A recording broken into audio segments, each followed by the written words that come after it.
Everest, Chomolungma, Sagarmatha. 5.5 vertical miles of rock, ice, and snow.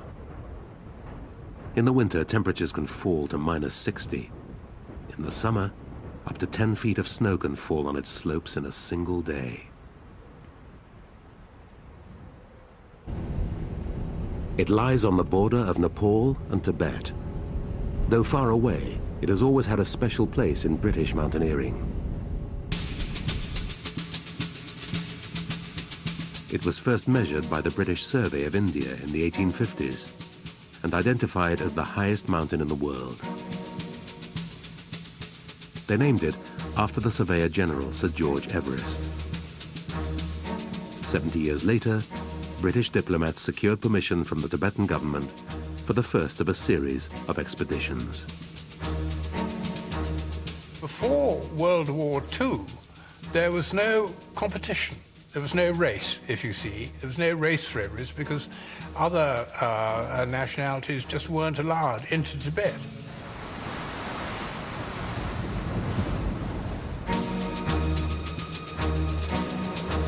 There were 7 British expeditions to Everest.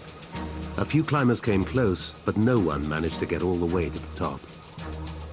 Mallory and Irvin's disappearance in 1924 only fueled the national obsession. All the pre-war expeditions were British, and I think we all felt, the British climbers all felt, that it was our mountain and we ought to climb it. After the war, everything changed. Tibet was invaded by China, and the traditional route from the north was shut off. But as one door closed, another opened. Nepal.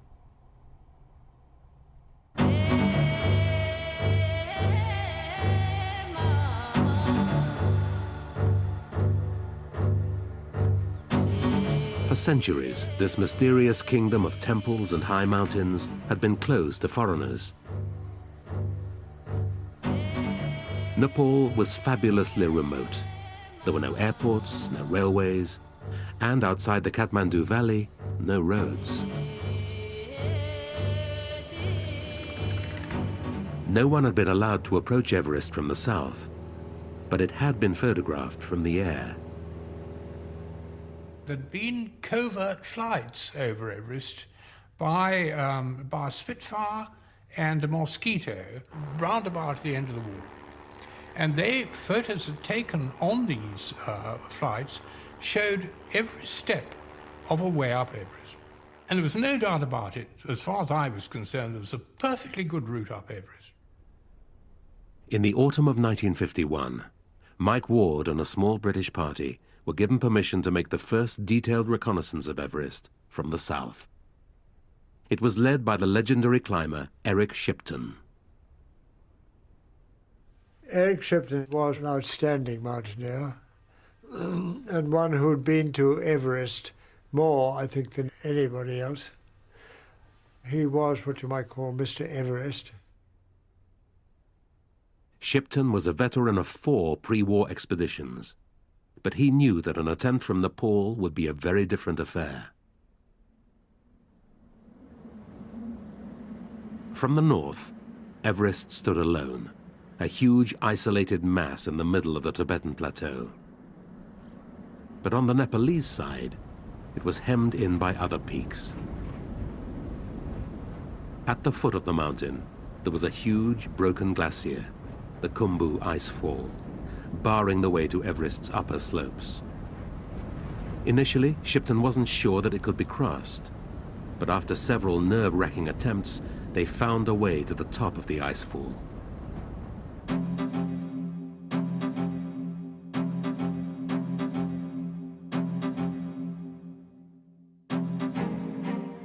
They turned back in front of a huge crevasse. But having now reconnoitered the whole area, Shipton was convinced that Everest could be climbed from Nepal.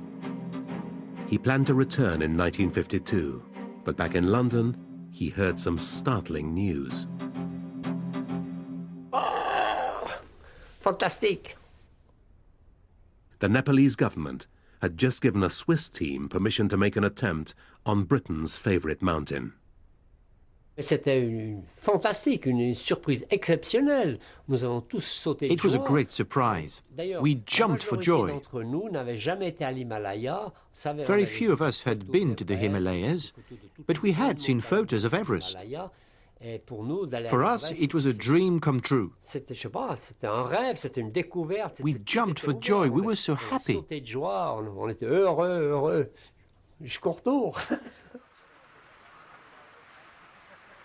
The British Everest Committee tried to talk the Swiss into a joint expedition with Shipton as leader. But they decided to go on their own. Well, the Swiss climbers basically were more skilled than the British climbers.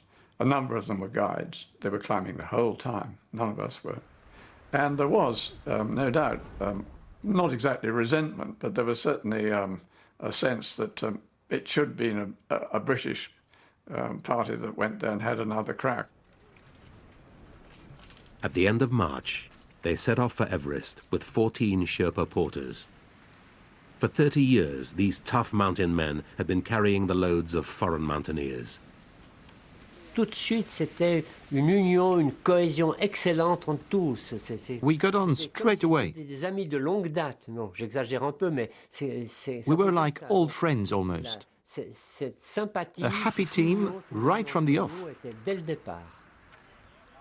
Toujours de bonne humeur, ils vivaient. They were always cheerful, no matter how primitive their lives were. They always looked happy. The poorer they were, the more generous they were. The head Sherpa was Tenzing Norgay. He'd climbed with 3 of the British expeditions before the war, but he warmed to the Swiss straight away. The Sherpas and the Swiss were alike, and that's where I think the bonding started. And language can come a bit later. There were mountain people who came from the mountains in Geneva, and Sherpas, they saw these people are very much like us.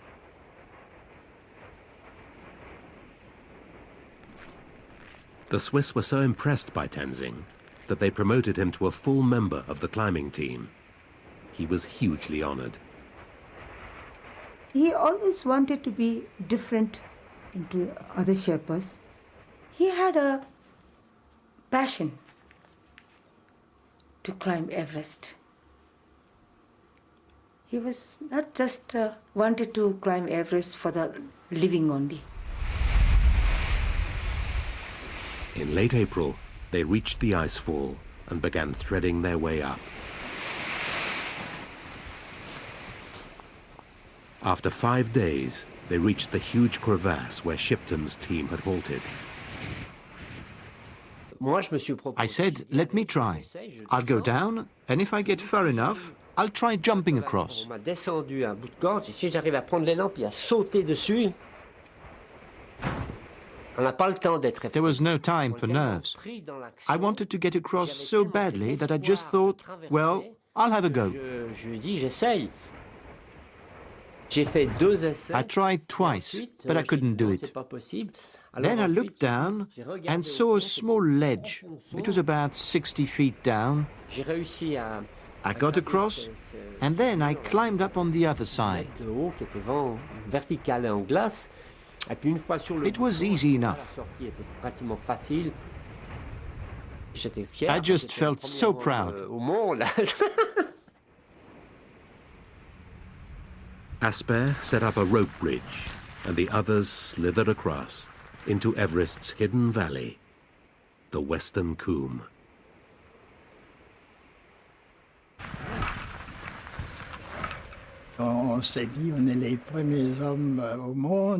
We were the first men in the world to get in there, into this immense space.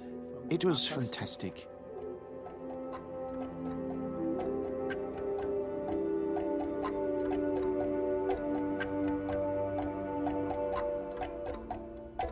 Their success in the icefall encouraged them to have a crack at the summit.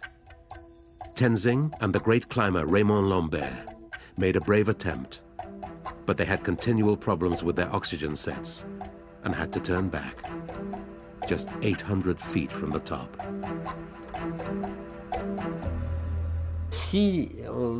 If we'd had proper oxygen masks, like everyone does now, I'm sure that Everest would have been conquered by the Swiss. On their very first attempt, they'd gone higher than any of the British teams. The old monopoly had gone forever.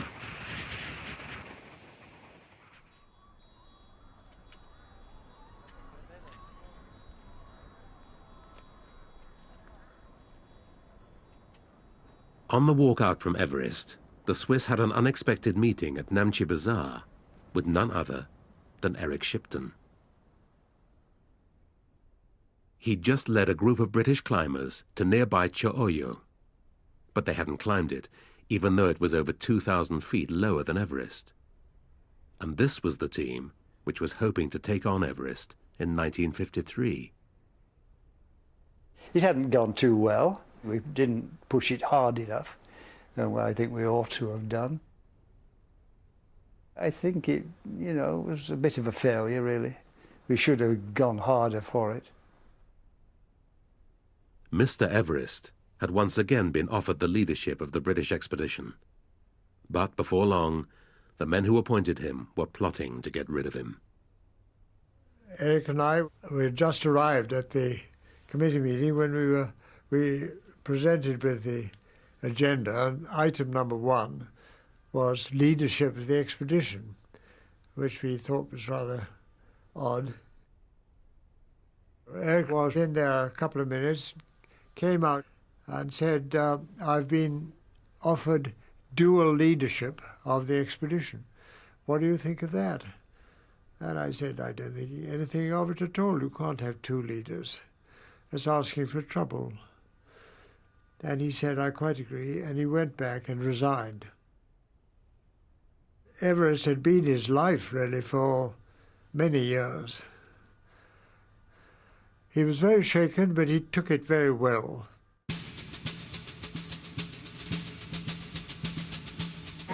His replacement was a serving army officer and mountain warfare expert, Colonel John Hunt. He was in the army, but he was unorthodox. The fact that he, instead of playing polo, he wanted to go climbing mountains. We were rather in disgrace when we were first married in Burma, because we used to go butterflying instead of going and playing polo. It was an awful start. Several members of Shipton's team actually resigned. But Hunt was a charismatic and well-practiced leader, and before long, he'd got everyone back on board and brought in some new blood. He had these sort of blue eyes, and he approached you, said, George, I've really been looking forward to meeting you, and immediately he put you at your ease. Those are the days when people read Dale Carnegie on how to make friends and influence people, and we felt that he must have read all that, and he had all the techniques. And you almost at times doubted if he was really being sincere, and yet he was. They spent the autumn scouring the world for the best equipment available.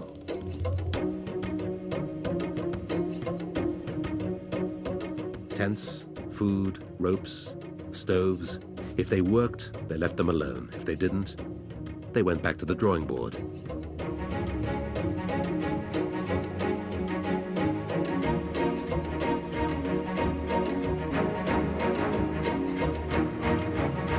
The 1953 team was probably the best prepared expedition ever to come to Mount Everest. Every aspect of clothing and equipment was researched exhaustively.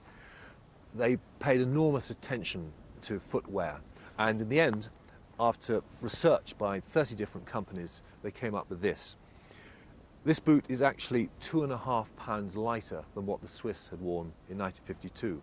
And as they knew now that a pound weight on the foot feels like 5 pounds on your back, that was extremely significant. So this boot is not particularly robust, not particularly strong, but that didn't matter. It only had to last one expedition. The important thing was that it was light and it was well insulated and it kept your feet warm up to 29,000 feet.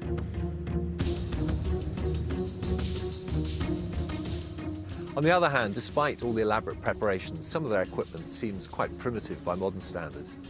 The thermal vest, for instance, just didn't exist. This is what Charles Wiley wore, state-of-the-art underwear in 1953.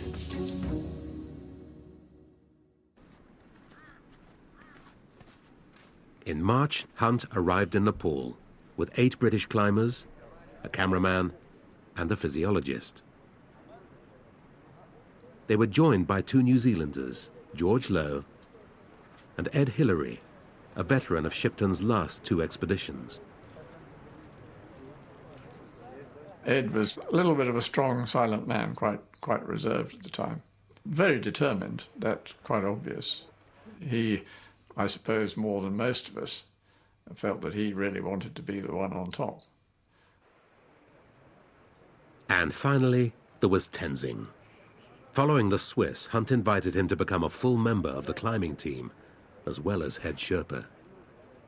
Before he left Darjeeling, he has a very good Bengali friend named Ravindranath Mitra. And he told him that this time, my friend, either I will climb or die. He wanted an assurance from me, in case of my death, who will look after my family. I gave him that assurance. While Tenzing, if I get a morsel of food for me, then you rest assured that your children and your wife will die of starvation. They hired a small army of porters and set off on the long march into Everest.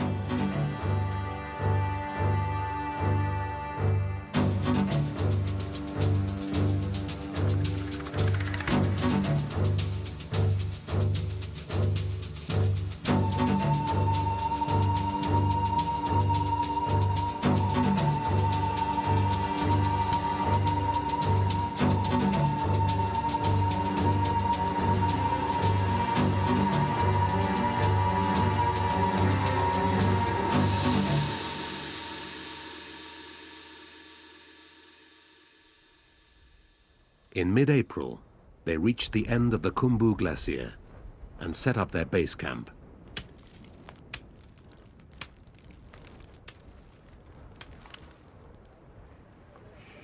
They were joined by James Morris, a journalist sent out by The Times, one of the expedition's sponsors.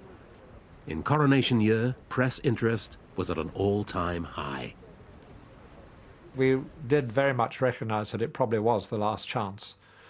Because the French, I think, had applied for 1954, and then the Swiss again in 55, and one knew that the Americans would be very keen, and that if we didn't make it in 53, we would probably have lost our chance.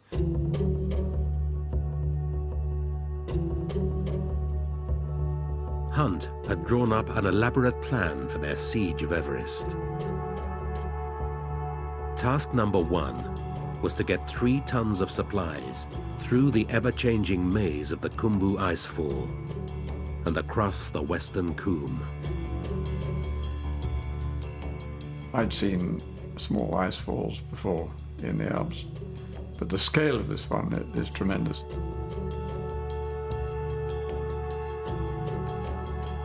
You had these great seracs, towers of ice, and pinnacles and great lumps and strips the size of a row of cottages that could slump down at any moment. There's an awful lot of sound to it. You know, creaking and groaning. You could hear things falling down. You could actually see towers falling down. Once the climbers had found a route, teams of heavily laden Sherpas followed, ferrying loads of up to 40 pounds per man.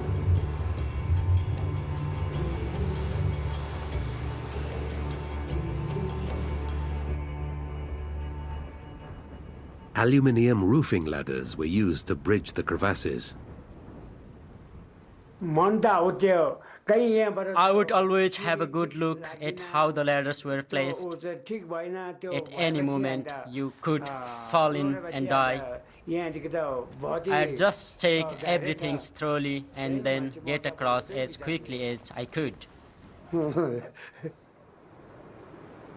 when the ladders ran out, they sent down to the nearest forest for a supply of tree trunks. You were wearing crampons, you know, like a cat's claws on the base of your boots, and it's not very easy to walk on a round log with crampons. Our committee ensured that the Sherpas were insured in the event of injury or death. And we said, well, what about us? And they said, oh, well, that's up to you.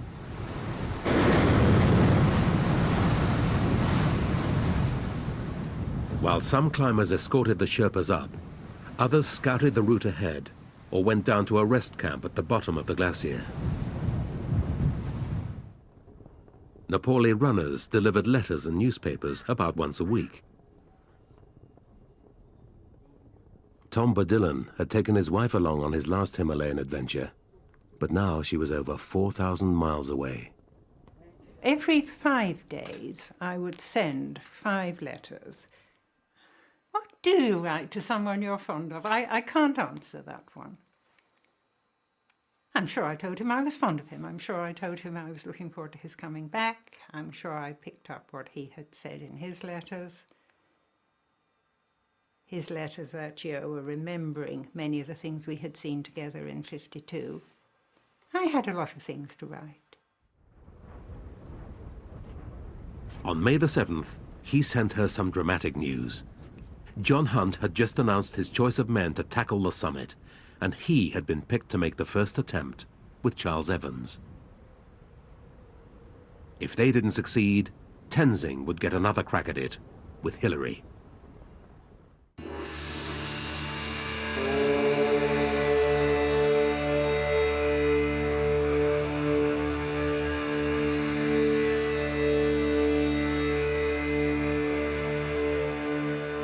But first, there was the Lhotse face, a 4,000-foot ice slope between Everest and its nearest neighbor. Before any summit attempt, they would have to establish a high camp at the top, on the South Col, and porters would have to carry up half a ton of equipment and provisions.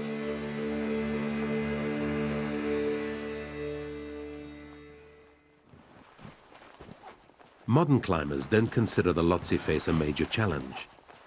It's covered in fixed ropes, and today's equipment allows climbers to move quickly over this type of terrain. But things were very different for the pioneers. This is the kind of crampon they were using in 1953. Compared to a modern crampon, it doesn't clamp that securely to the boot, and it doesn't have those front-pointing spikes which give you so much confidence on steep snow and ice. In addition to that, of course, they were bringing up teams of heavily laden Sherpas, many of whom had little experience of this kind of terrain. And so they felt it was necessary to ensure the safety of their Sherpas that they should cut steps all the way.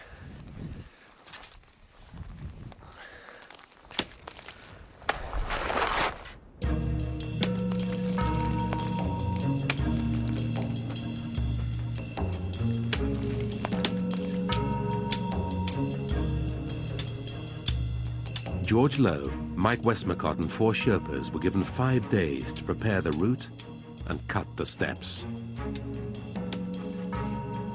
There's a technique to it. This one here spikes it along the top, and this one then takes it out. And if you get it right, you've got a nice shape.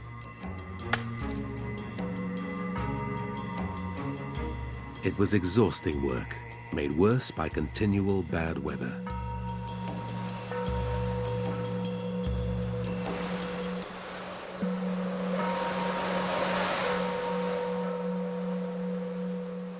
After 3 days, Hunt came up to check progress.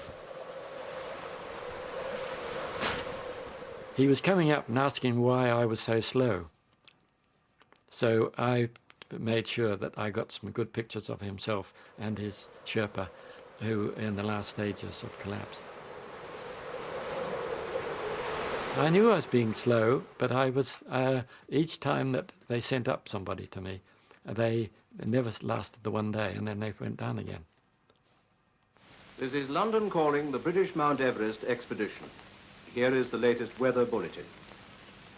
Western disturbance, apparently moving eastwards across the extreme north of Nepal, is likely to cause cloudy to overcast. Special weather forecasts gave Hunt little comfort. The monsoon was due at the end of May. But what if it came early? At least 2 of the pre-war expeditions were just defeated by the monsoon because they didn't get high on the mountain soon enough. And what was critical was to try and get established on the mountain before this great mass of wet, warm air currents moved in from the south, bringing with it heavy snowfall, high winds, and impossible climbing conditions. By May the 15th, Hunt was getting anxious. George Low was still at the same camp halfway up the face, and the sick Mike Westmacott had been forced to retreat. Mike Ward went up in support. I was not really very fit when I went up to help George Low. The thing that I suffered from on the Lhotse face was that I got progressively colder.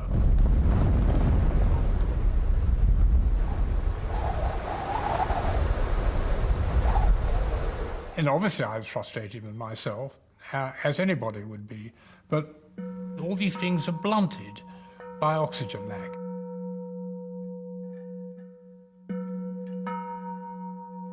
After 3 days, they still hadn't reached the South Col.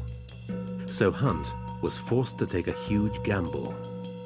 Low and Ward came down, and the first porter teams were sent up before the final route had been established.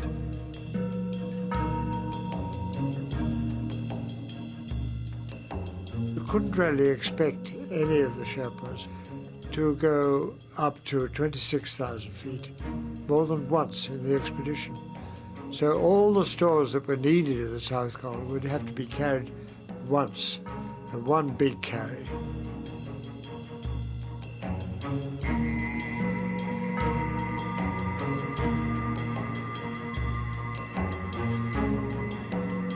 But the porters stalled halfway up, unable to go on. So the next day, Hunt sent Hillary and Tenzing up as reinforcements. He'd wanted to keep them in reserve, but he had no choice.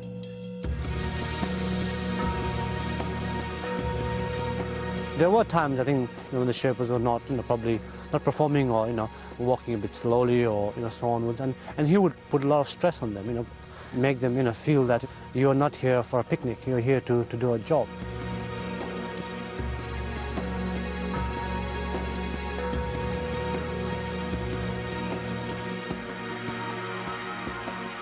Finally, on the 22nd of May, the porters reached the South Col.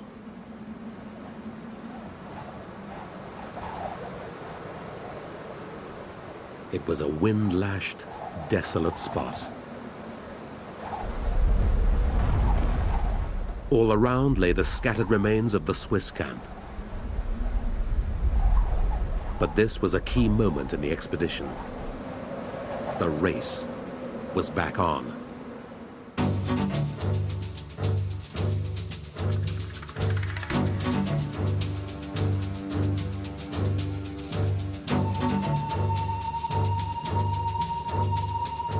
Dillon and Evans prepared to depart.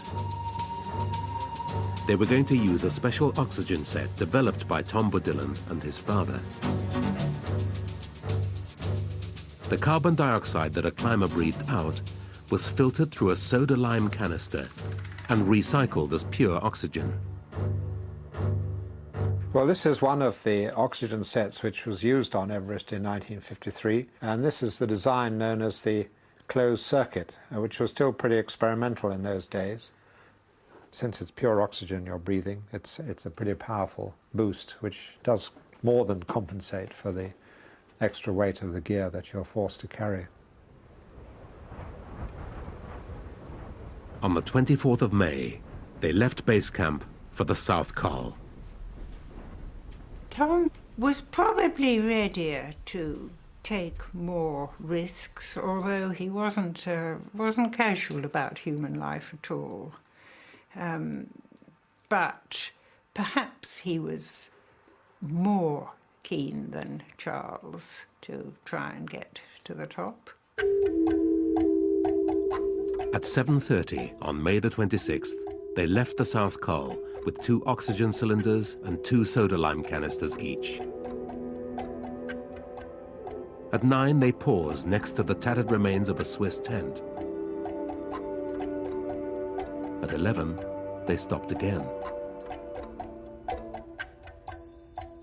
They changed their soda lime canisters when they had come to a place that seemed safe to do so, but before the canisters had actually run out. I was going up the Lhotse face and I could see the south summit, and I spotted them up there. I could actually see them. It was about 12 o'clock and we thought, oh, the south summit, 12 o'clock. They've time to get to the top. Plenty of time. They're going to climb it. They stopped at the south summit to take a series of photographs.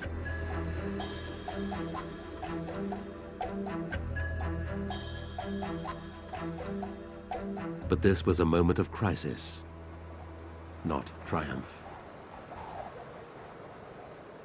They checked their oxygen supply, and they reckoned it might take 3 hours to go along the ridge to the top.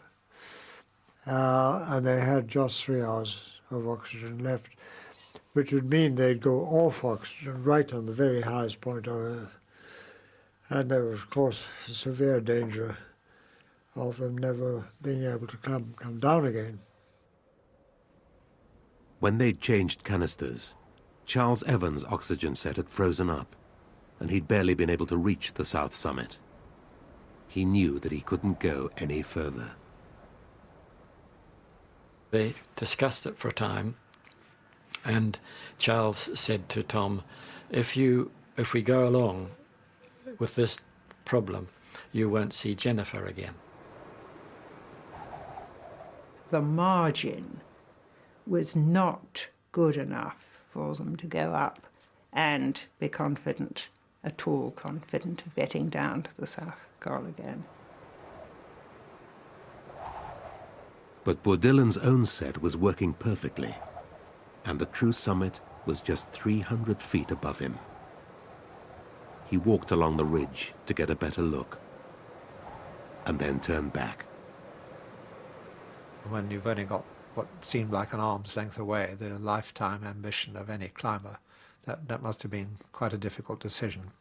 But I think it was the correct one, because if they had gone on and then failed to get back, it would have converted the second assault more into a rescue than a real climb for the summit.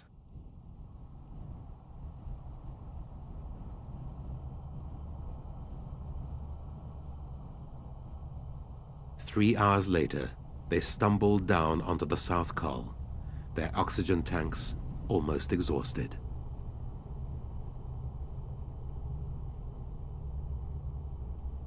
When they came down that day in the afternoon, they were absolutely whacked out.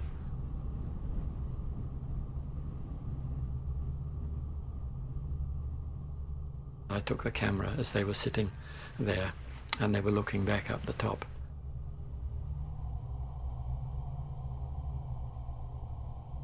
Tom Bourdillon said something to me, you know, we should have gone on. We should have gone on. We should have had a go. We should have gone on, you know, should have.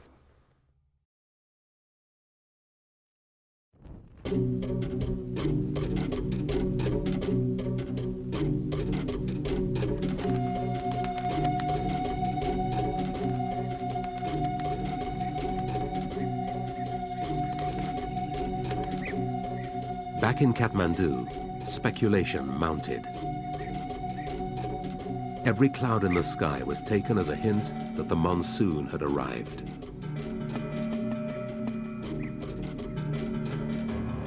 The city was packed with journalists, hungry for a story.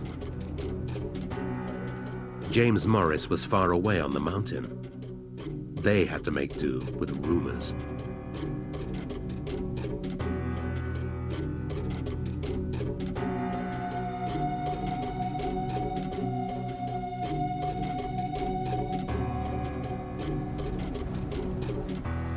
High on the South Col, Hillary and Tenzing prepared to leave.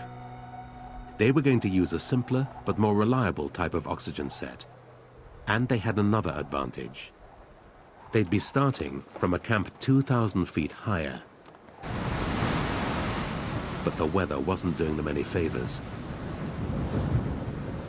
Tenzing, it was scared that they may not make it because the winds are getting stronger. They might retreat. And for a climber, you know, when you've been there so many times, like this is his 7th attempt now, you know, you think, I don't want to come back again, you know. On May the 28th, the wind died down, and they set off with their support party, George Low, Alf Gregory, and Ang Nima. At 27,300 feet, they collected supplies dumped by Hunt and Dar Namgil 2 days earlier. A couple of hours later, they stopped and hacked out a narrow ledge for their tent. The others went down. It had taken a massive team effort to get them there, but now they were on their own. In the morning, the weather was fantastic. It was a blue sky, very less wind, and they were now ready to go.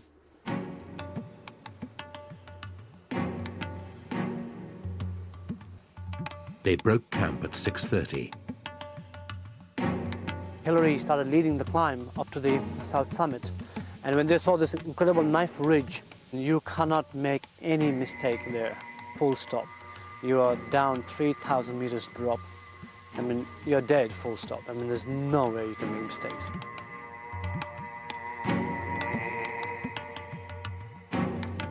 On a ledge below the south summit, they found the oxygen cylinders abandoned by Bodillan and Evans on their way up. They were a third full. That was a great bonus because it meant now they could have a slightly more generous flow rate on the harder climbing beyond the south summit, knowing that they had that oxygen in reserve for getting safely back down again. And it's that getting back down which is always at the back of your mind.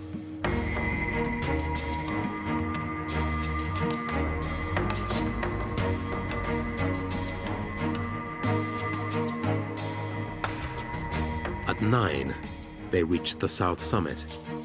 Evans had briefed them on what lay ahead. There were only 300 feet to go, but in the middle of the ridge, there was one final challenge. The main trouble was this black portion here, which was a rock step. Ah, yes. It was about the actual steep part, about 40 feet. So we realized that this was really the crux of the whole ridge climb.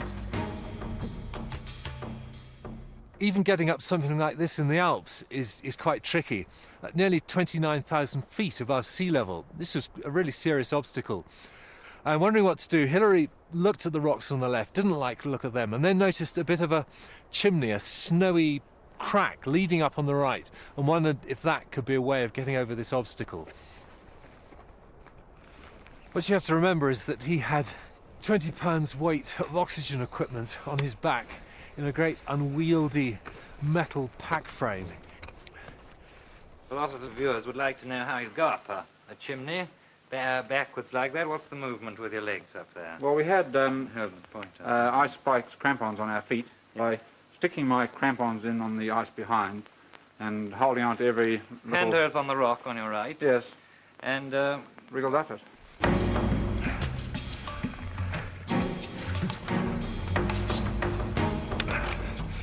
Hillary took a calculated risk, and it looked as though that cornice was stuck firmly to the cliff.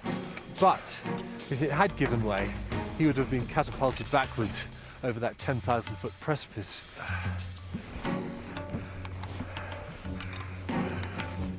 Tell me one thing, Ed. If that had been a mountain in New Zealand just on a holiday, would you have had a bash at that or not? I think we would have had a bash at this step, I must admit. But I think we would have hesitated about the snow conditions.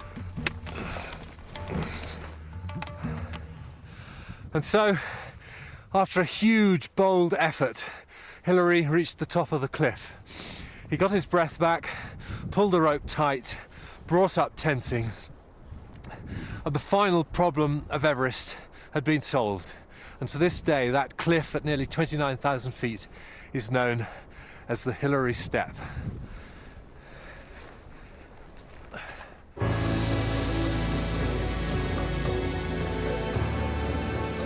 They were very close now, but the ridge seemed to go on forever. Then, finally, unexpectedly, it flattened out. In Hillary's words, the last few whacks of the ice axe and a few weary steps, and they were on top. At 11:30, they stepped onto the roof of the world.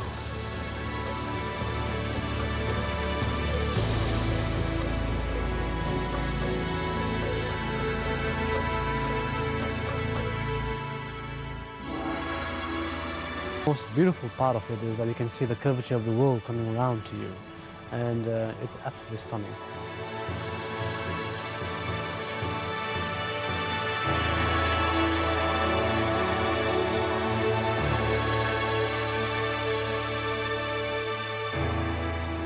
What were the first words you exchanged with Tenzing when you were actually on the top? Well, I can't remember, actually. With all our oxygen masks on, it was rather hard to speak anyway. But we certainly shook hands and gave each other the odd thump on the back, I think.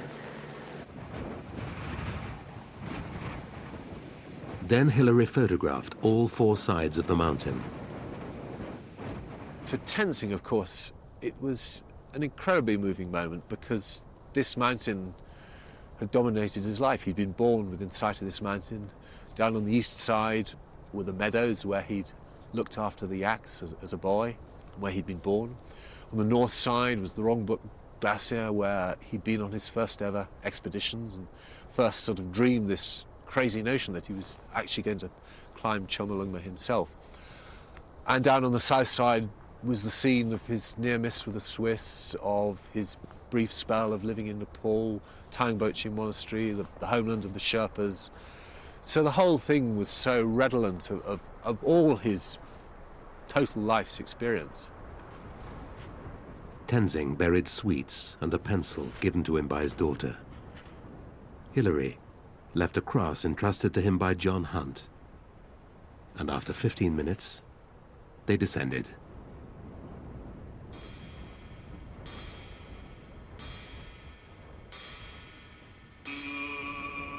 Four hours later, they met George Low on the South Col and slid back into their tents. We spent all night talking about what climbs we'd do when we got back to New Zealand. And, you know, we were in such a state of high excitement.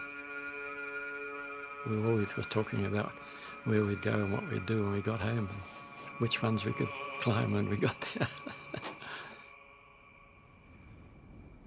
May the 30th. Down at base camp, they waited anxiously. They had no means of contacting the men above and had seen nothing. I don't think anybody dared express an opinion.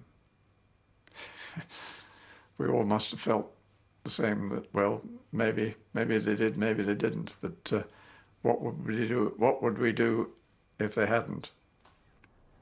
At 2 o'clock, they heard an announcement on All India radio that the Everest expedition had failed. Moments later, 3 figures appeared, far away.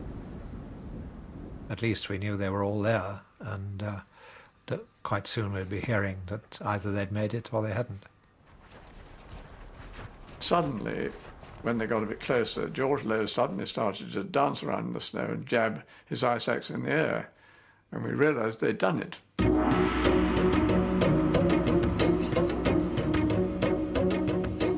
I happened to be the only person who was capable of running at that point, so I ran ahead of the others and was the first actually to meet them. You just see someone like Mike Westmacott just giving him a traditional shake of the hand. It hardly seems enough nowadays. Well, you can see how much it meant to Hunt as well.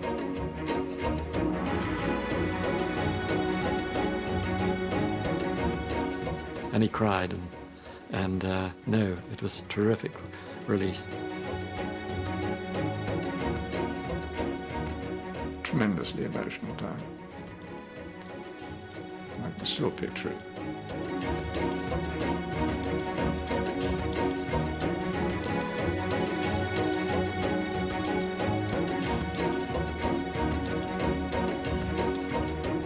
It was fascinating because we did, in fact, take a photograph of the Sherpas, and they're all standing there like, you know, Englishmen.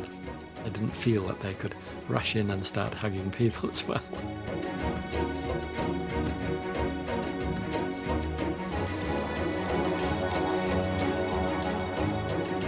The expression that appeared over John Hunt's face.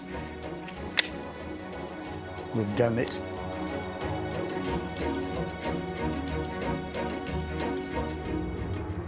James Morris was there, and we suddenly realized that if we got down the icefall that day, there was a chance of getting the news home in time for the coronation.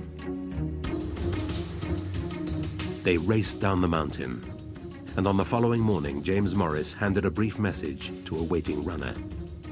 He was desperate to protect his scoop and had devised an elaborate code to throw any spies off the scent. It took a day and a half to get to the nearest village.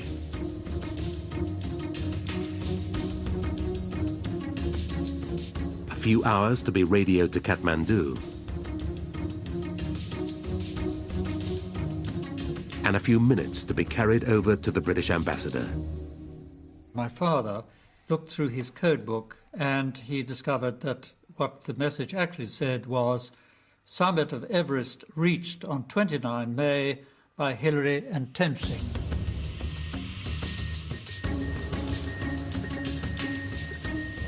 Then, by Foreign Office cipher, the news was transmitted 4,500 miles and 5 hours back in time to the Foreign Office in London, the Times in Fleet Street, and a small cottage on the Welsh border. It had a huge bath, an enormous bath in it, and I was bathing all 4 children together in the water when the telephone message came through, and I remember rushing into the bathroom and telling them, and of course they didn't mean absolutely nothing at all to them.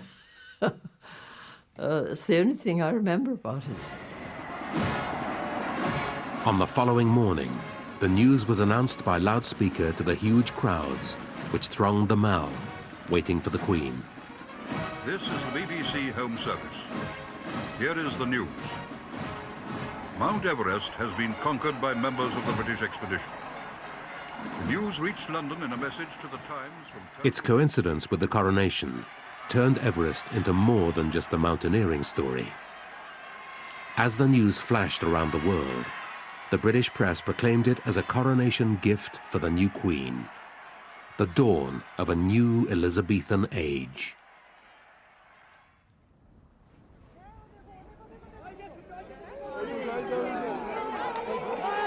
But in India, Tenzing's adopted home, it wasn't quite seen like that. The excitement that an Indian, a lowly Sherpa, that he shared this glory with Sir Edmund Hillary. And this has happened at the time, in an independent India, not at the time when Britain was still here. That, I think, was a matter of enormous national pride.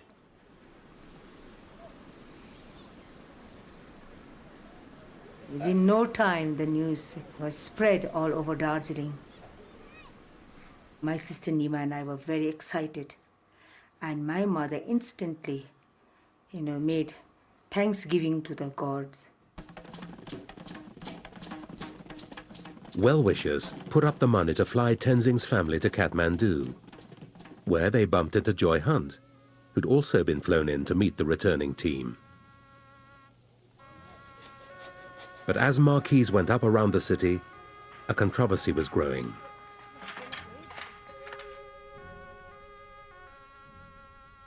Who had actually reached the summit of Everest first, Hillary or Tenzing?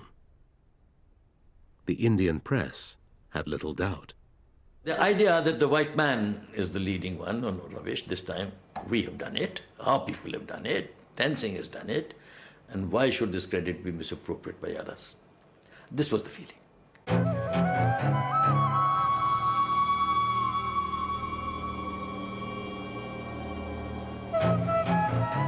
As the weary climbers headed back to Kathmandu, they were sucked into the controversy. We were all tired. We'd just walked 170 miles, and we were longing. We'd just reached the sort of beginning of civilization, as it were, and we were longing for a jolly good beer and a bath and good rest. But we were being held up by the press. The one question that the press wanted to ask was who got to the top first. I mean, this was something that had just never even occurred to us. Hillary had actually stood on the highest bit of snow on the summit before Tenzing, but I mean, he was only a few feet away from Tenzing, and it was of no significance at all, really. But they continued to press Tenzing. Tenzing said, no, no, Hillary got to the top first, you see. And they said, well, no, no, you're wrong, though. It's in the papers, so it must be true. You see, Tenzing got the top first. A group of 4 people from India, they came to Tenzing and they said, will you give us your autograph? And Tenzing, who had only struggling and learning about giving his autograph, he gave an autograph. And these 2 leapt in the air, the man slapped and we've got it. And what he had signed was, I reached the summit first. Signed Tenzing. In Kathmandu, Tenzing was received like a god. He'd grown up in Nepal, and now the huge crowds tried to reclaim him from India as their national hero. There were unfortunate pictures of Tenzing, sort of cartoons of him climbing up to the summit and dragging Hillary after him with a rope round his neck and so on. I mean, that was very unfortunate because, you know, until we met that outside world, we'd been a very compact and united team. In the days that followed, Tenzing was the star of the show, but the look on his face said it all.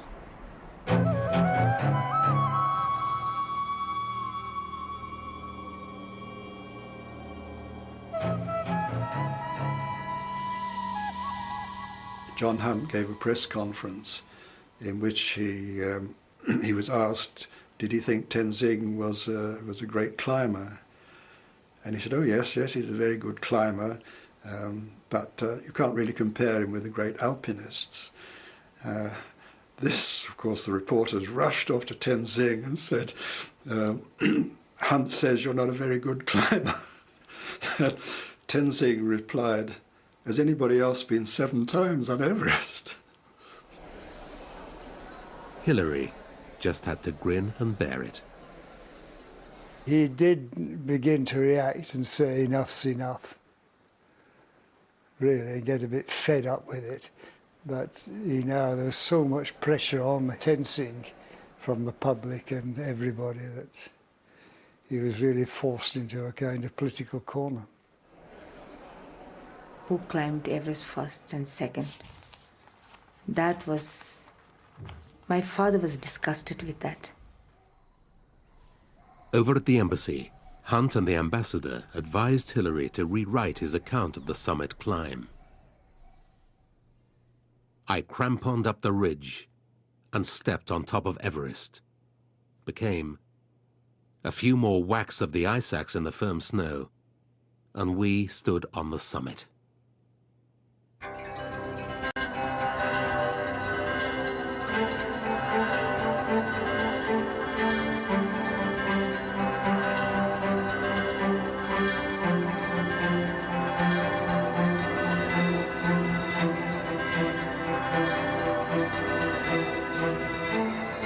The controversy died down as they toured India. But it took a personal intervention by Prime Minister Nehru to persuade Tenzing to accompany the others to Britain. During a brief fuel stop at Zurich airport, they met some unexpected friends. And in the transit lounge was the entire Swiss Everest team waiting for us with champagne. I don't think we would have done that for them had they climbed it. Just marvellous. Finally, on July the 3rd, they arrived in London.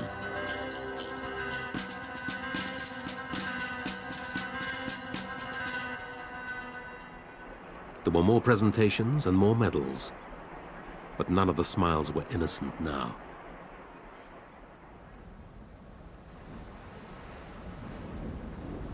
On the mountain, they'd all worked together. But back on Earth, politicians and pressmen had tried to pull them apart.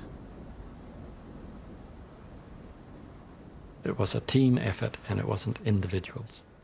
It was like building a pyramid in the gymnasium, that you have 3 or 4 people who put their 3 other people on their shoulders and then get somebody else to go right to the top. It takes a long time to do that, but it only takes a second to collapse your pyramid, doesn't it? My father always believed in teamwork. Without teamwork, it's impossible. Everest had changed them forever, but one thing remained unaltered: their passion for mountaineering. Tenzing returned to India and became director of field training at the Himalayan Mountain Institute. Hillary set up a charity to build schools and hospitals in Nepal. Hunt and the others raised thousands of pounds to support young mountaineers. All the survivors remain close.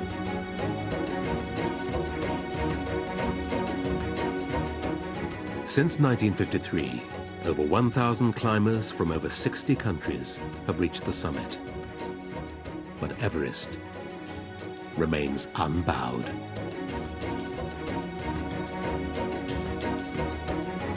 You mustn't call it the conquest of Everest. It's the one thing John would never do. He was always climbing Everest and not the conquer. You can't conquer a mountain. It's too large and too beautiful and too wonderful. You mustn't ever call it a conquest.